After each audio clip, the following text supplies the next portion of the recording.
And so it is time for another edition of... I'm the one who came up with the name Bird Brains. Is that all right with everybody? I mean, we're into the third one. I suppose I should have asked before. There's now. no turning back. That's right. Exactly.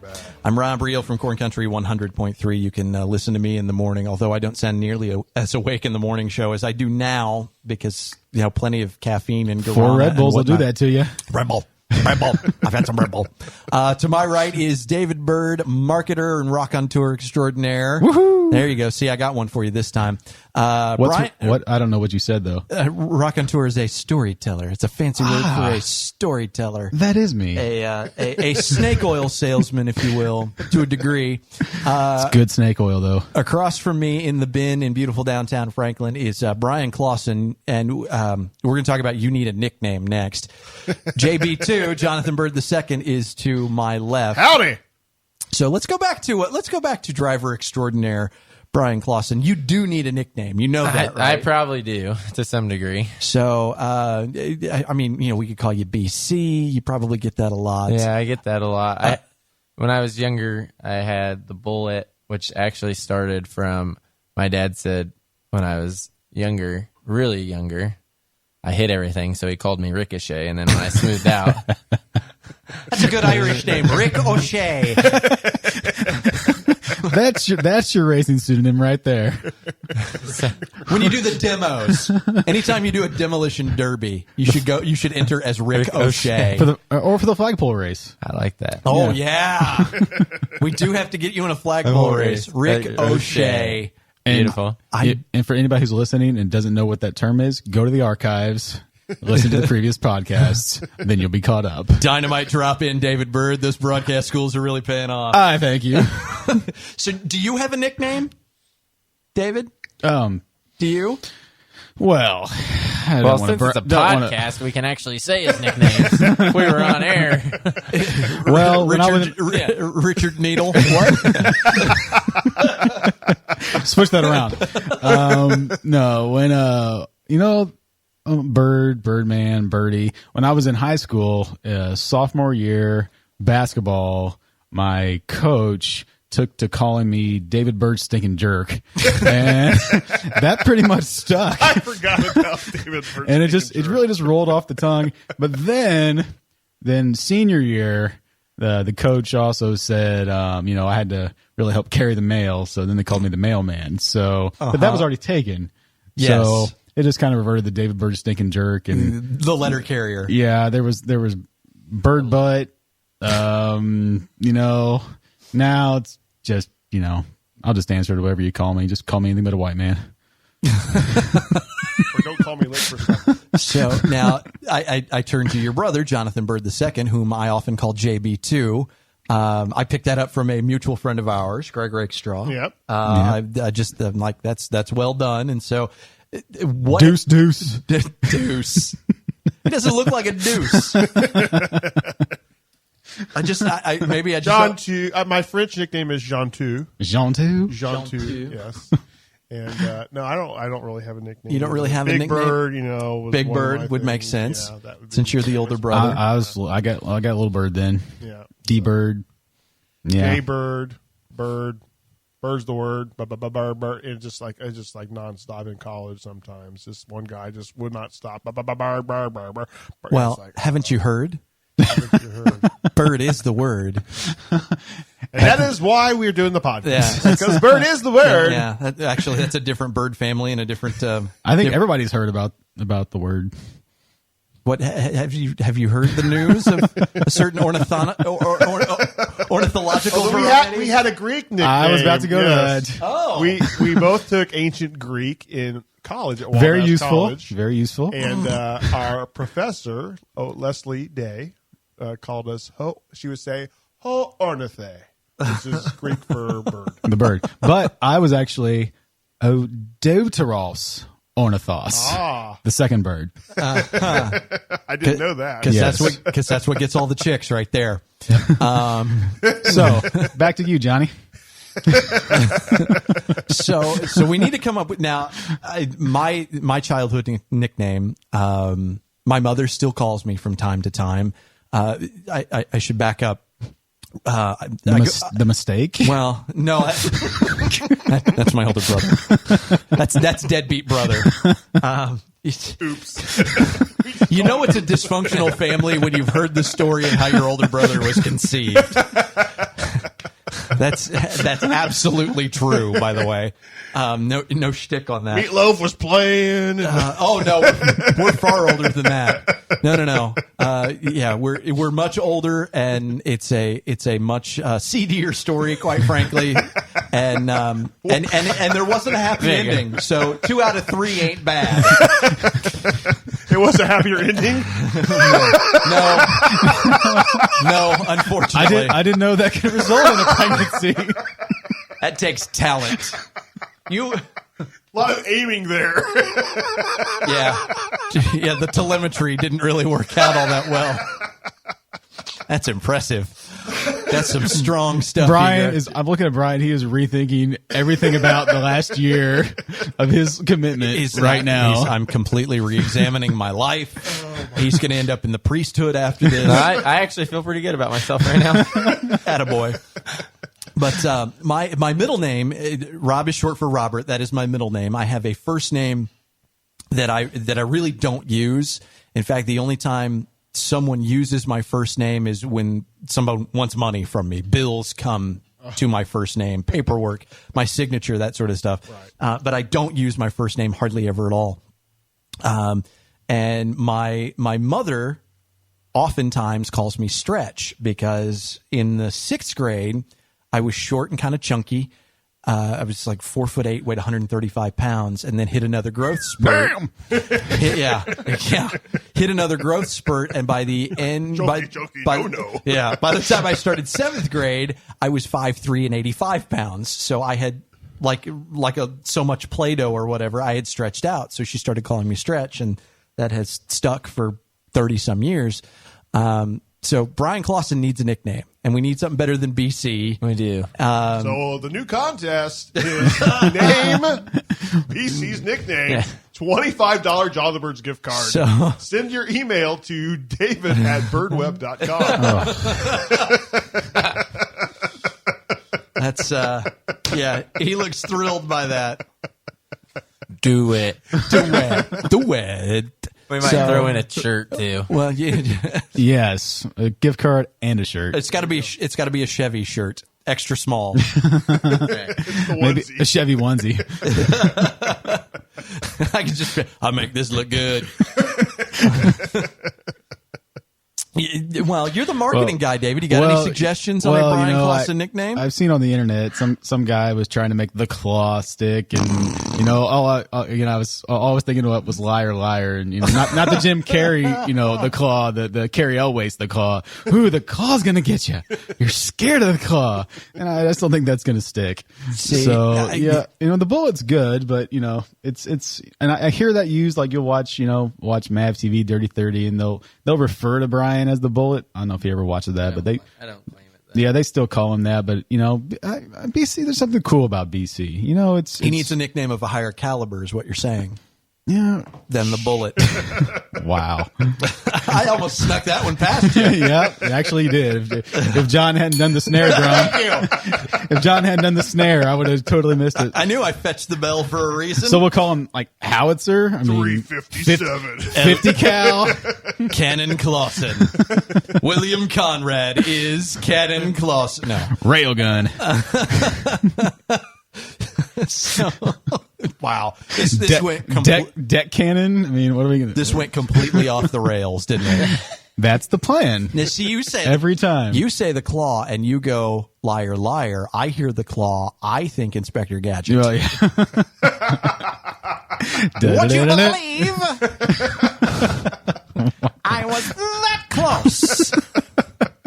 That's another one before Bryan's time, I think. No, I know. No, he would. Oh, okay. He would That's right in my wheelhouse. Yeah, all right. He would know Don Adams' voice as Inspector Gadget. He would not know that voice as Tennessee Tuxedo. All right, Mr. Professor Whoopi. And he might know Get Smart from reruns, maybe. But Tennessee Tuxedo is the bomb. Yeah, it is. The Tennessee Tuxedo and Underdog hour yeah. on Channel 40 Yeah, that growing was up. awesome. Those Heck were yeah. the days. Channel 40, good drop. Another sponsor. See, Look at that. always marketing. So yeah, Don Adams is the voice of Tennessee Tuxedo, and the late Wally Cox as the voice of Underdog, which apparently they can't show on TV anymore because Underdog took pills to get his superpowers. Remember that? I do remember that. Remember, he took his little pills so that he could go save Sweet Polly Purebred from Simon Bar Sinister and Riff Raff. Okay, I know a little too much about this. You were watching it this morning or something? Wow. No, this is just the kind of stuff that sticks in my head. This is a terrifying place to be inside my brain. Things do come back, though. I'm thinking about Chumley. Or Chumley was Tennessee Tuxedos. Tennessee. Yes. Chumley went on to be Mike Holmgren, former head coach of the Green Bay Packers. Isn't Chumley on like Pawn Stars too? Isn't that? I think that's where he got the name. Brian, do you know Tennessee Tuxedo? I do not. He Okay. has no idea. Underdog, any of this ringing a bell? Underdog. Rocky and Bullwinkle. Yep. Klondike Cat. No. Do you have a voice for Klondike Cat? No, but I do remember Savoir Faire is everywhere. That was the villain for Klondike Cat. Klondike Cat always gets his mouse. There it is. His superior was Major Minor, I think. Major Minor. I think that's right. Dudley Do Right. I'll save you now. This has gone a whole nother round. Hey, we've blown 11 and a half minutes doing this silly shit stuff. When did Rich Little get here? Oh, I'm funnier than Rich Little. That's weird, wild stuff. Yes, sir. Yes, sir. How about Dick Dastardly in the Wacky Racer? I can remember Tom Muttley Slick. doing. Tom Slick. And Tom Slick has taken the lead. Yay. but Tom's been passed. Boo. And Tom regains the lead. Yay. That was pretty much the whole thing. Yeah, I don't. It's been a while since I've heard the Dick Dastardly. I don't know that I could do that one. Fractured Fairy Tales. That's Oh, another- those were fun. as voiced by Edward Everett Horton. Yes. Always did the fractured. This is terrible. I'm telling you, inside my head is a terrifying place to be. There's so much. My kids would be like, "What are you talking about?" Oh, absolutely. My kids, those are the best cartoons ever. Yeah, That's my boys think Pokemon was a good cartoon. Like, ugh.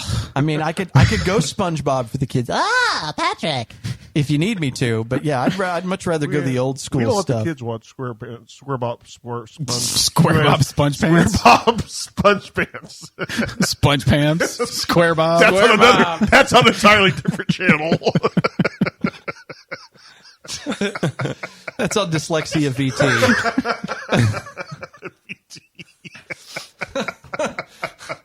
I'm sure I've angered someone over that. Send your letters to. Yeah. In the correct order, please. JB2 at birdweb.com. to BJ at Webbird. Comdot. I'm going to have somebody it wouldn't be a day on the radio if I hadn't angered someone completely. So, What do we talk about next? I don't know. We've eaten up, like I said, 13 and a half Bullwinkle? minutes now. We've named all the cartoons from the early 80s except George of the Jungle. Gee, Rocky. George of the I remember this. And Super Chicken. Yes. We need George. I'm telling you. All you racing fans, you turned into hear a racing podcast. We are so sorry. No, this is Bird Brains. This is the essence. Is this what was on his notes over there? Every single bit it of was this is a on chicken his scratch, notes. so I don't know. It was chicken scratch. Believe it or not, every single bit of this is on his notes. do Klondike Cat's voice before the end of the show. It's right there. I see it.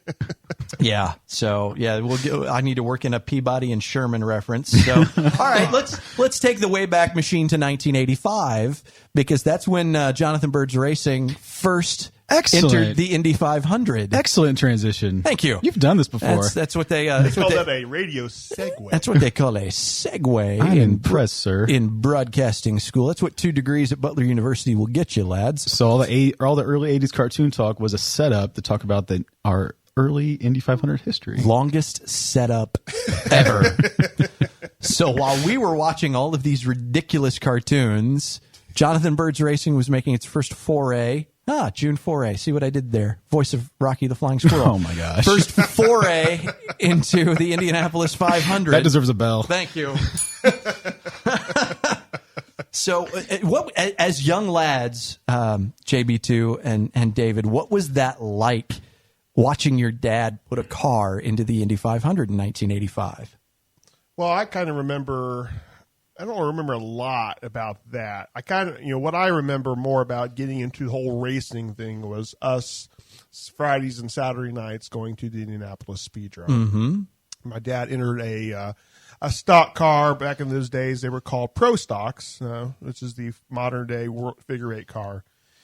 And we had a driver by the name of Jim Begley. Here's a local realtor, and 1982, and raced ovals and figure eights. And then we teamed up with Mike St. John in 1983, 1984, and just raced that whole thing. And then, as the story goes, the track owner at the time, John Stiles, was thinking my dad was raising the cost of racing. He was the Roger Penske of the speeds. and said, if you want to keep racing your pro stock, you need to support my USAC midget program. John Stiles was running a regional, the USAC regional series, and that was kind of the start of Thursday Night Thunder back in the day on ESPN, and launched the careers of Bob Jenkins, Larry Newber in the broadcasting, and then Gary Lee was actually part of that as well. And then rest his soul, Jeff, yes, and his hairpiece. Well, both Larry and Gary, yeah, they both there was some good store-bought hair on those Thursday Night Thunder broadcasts. But, David shaking his head again. But my dad started like, if I have to do midgets, I want the best. So he started watching the midget racing. He didn't really like it because they sometimes race the midgets and the pro stocks together on the same night, and slow down the program. You had to push those cars off and all that sort of stuff. But he started watching the racing, and he noticed there was this guy by the name of Rich Vogler who was just going bananas on the racetrack. Mm-hmm. He would go to the outside, what was the Champions Groove at the Speedrome, and he'd pass and he'd win races. And that kind of like, okay, if I'm going to go after racing, I'm going to go after Rich Vogler to be my driver. Starts going and starts talking to Rich and says, hey, do you want to do this? And I kind of could see us going to Indy sometime. And Rich, kind of like Brian, I've heard that story before. And nonetheless, we raced in the 84 championship, and we won the track championship in 84. And the track champion had a $10,000 bounty. Whoever won the Speedrome Track Championship in 1984, if they qualified for the Indianapolis 500 in 1985, mm-hmm. there was a $10,000 bonus from the Speedrome. Wow. So a lot of that was my dad's impetus. He wanted that $10,000. Basically, anytime you could take a track promoter's money. Yeah. You do what you can to get it. So there are two thoughts that immediately come to mind. Number one, the idea that you'd spend like $100,000 to win a $10,000 bounty. Makes sense to me. Yeah. That's what everybody does for the Chili Bowl, basically. That's good math. That's good math. Math is hard. Let's go shopping.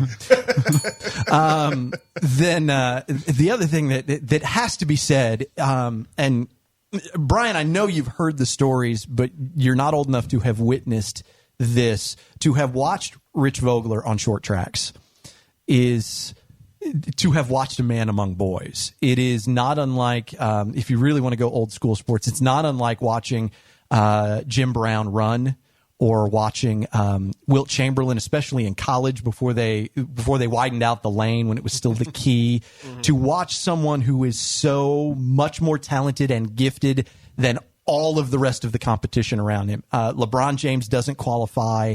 Even Michael Jordan really wouldn't do the comparison justice. Vogler was just that much better than everybody else on short tracks. It was amazing to see. So, I remember us traveling all across the country, watching Rich race, whether it went east or, around going to Terre Haute, a lot of fond memories of racing at the Hut 100. Every time we went to the Hut 100, we won. So that was really cool. Anytime we went to Terre Haute with Vogler, we always left with a win. Yeah. Never one time did he go there without winning. And all the time he raced for us. That's impressive. I will give you that. That's impressive. So, but Dad always, he had the dream. He wanted to win Indy 500. He wanted to win Indy 500, and always would try to put together the best deal. And we kind of always, Dad did it really, as best he could, smartly, tying a lot of, what we did with the restaurants or using the race car to help pay for advertising, or just tied a lot of the business. It was kind of the impetus, so kind of the base floor plan of what we're doing now. What Dad kind of put together. So we really seen a lot of great things that Dad started off doing back in the day, and getting back to the 500 just meant it means so much to our family. And so it was really cool in 1985.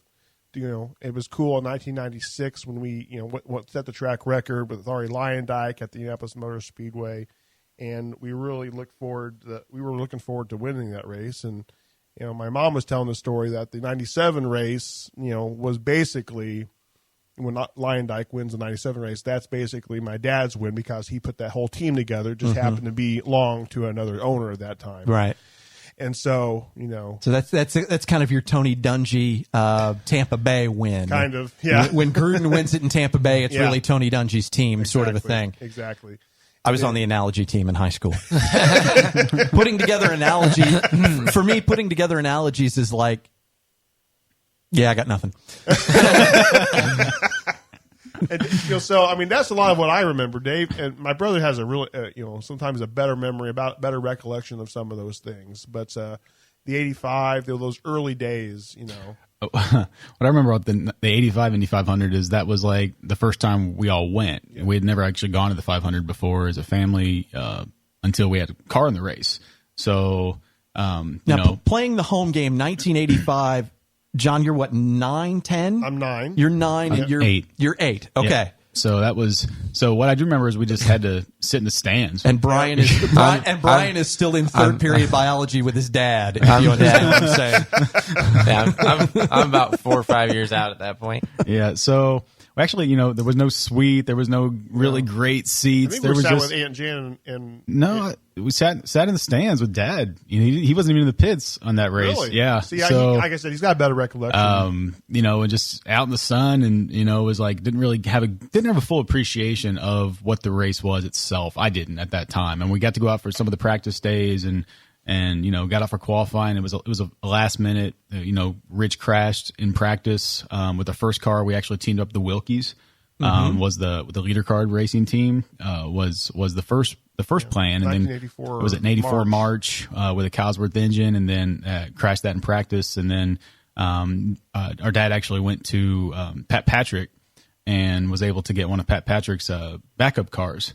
And Rich Vogler's stepfather put up a little bit of money, some insurance money that covers any crash damage, which there was.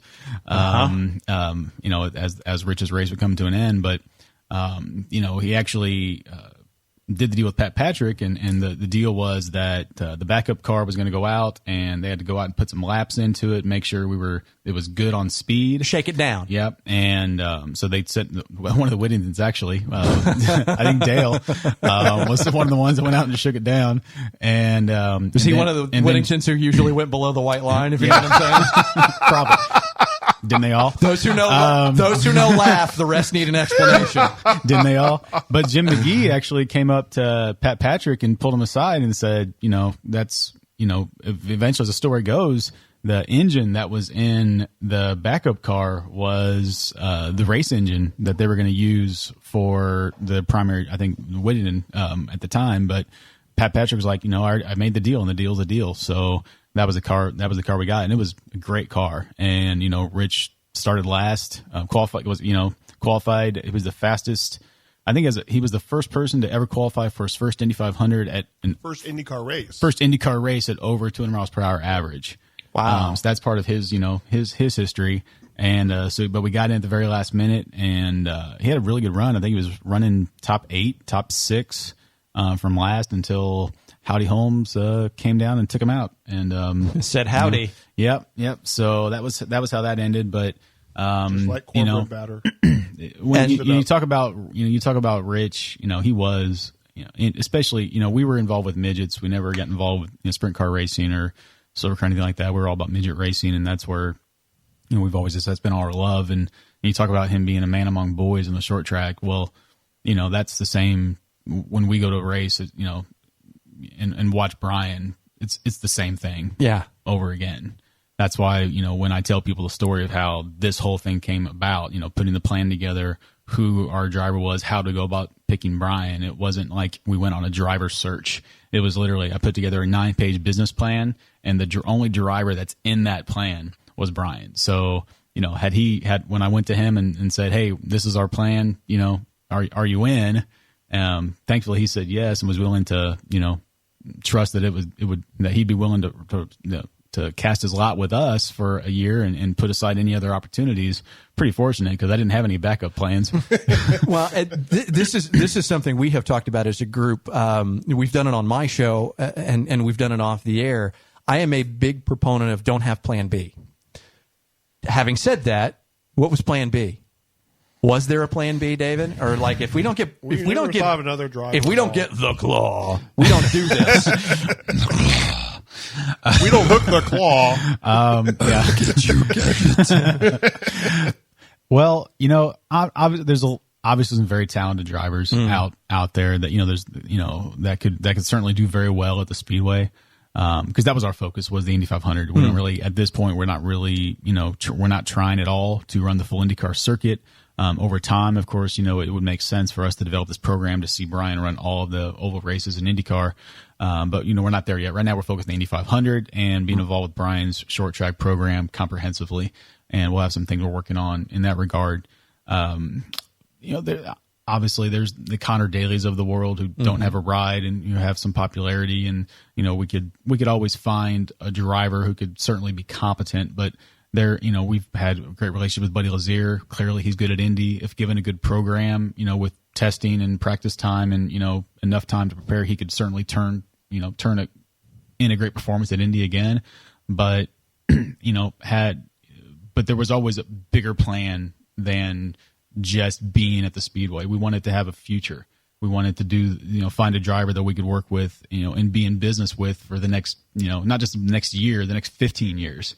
And, finding somebody like Bryan, who already had experience, in at the Speedway in both Indy Lights and IndyCar, with the resume, with the USAC championships, midget championships especially, where our bread was buttered early on. It just was a perfect fit. And, so that's why, finding that person that we can have a long, term program with, and as I've coined the term, be in the BC business for a long time. Hashtag the BC business, by the way. That was really the only plan. So I'm just, we were at the Chili Bowl and in January, and Roger Penske was visiting. He kind of showed up as the Grand Marshal, flew in, caught some races, flew out, and he was in the Joe Doolin trailer, and just hanging out and meeting people. And I was like, took a picture of Roger Penske, and I tweeted out, hashtag don't steal my driver.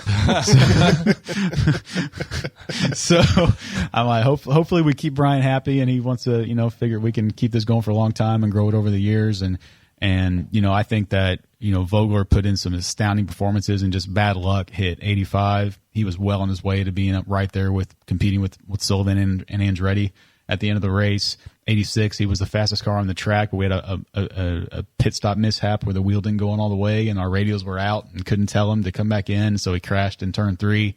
87, good run going, engine failure. 88, he had 2 run-ins with Steve Chassis, who was a sprint car rival, and they ended up hitting each other on the IndyCar twice on the track in one race. I've heard of having chassis trouble, but this is ridiculous. Hashtag chassis trouble. And then 89, finally finished the race in 89, and then 1990, just all kinds of rule problems, and didn't make the race. And of course, Rich passed that year. But we've had a lot of good drivers: Stan Fox, Gordon Johncock, Scott Brayton, John Andretti, Davey Jones, Art Landyke, Mike Groff, Jacques Lazier, Buddy Lazier. But for my money, the Bryan's going to be top notch. So above all of them. So from the hashtag BC business to looking to the future for hashtag the AD business, from BC to AD. See what I did there? That was awful. No. You don't get a bell for that. How do we take the bell back? Can you like a reverse bell? Yeah. My bell has been repoed. All right, then. No. This is probably a good place to stop this episode then, since I'm pushing the buttons. It is Byrd Brains. We talk racing and, well, just kind of whatever else comes into our heads. Jonathan Byrd II, Bryan Clauson, David Byrd. I'm Rob Reel from Corn Country 100.3. Best of health and luck till we get together again. And we're very, very sorry.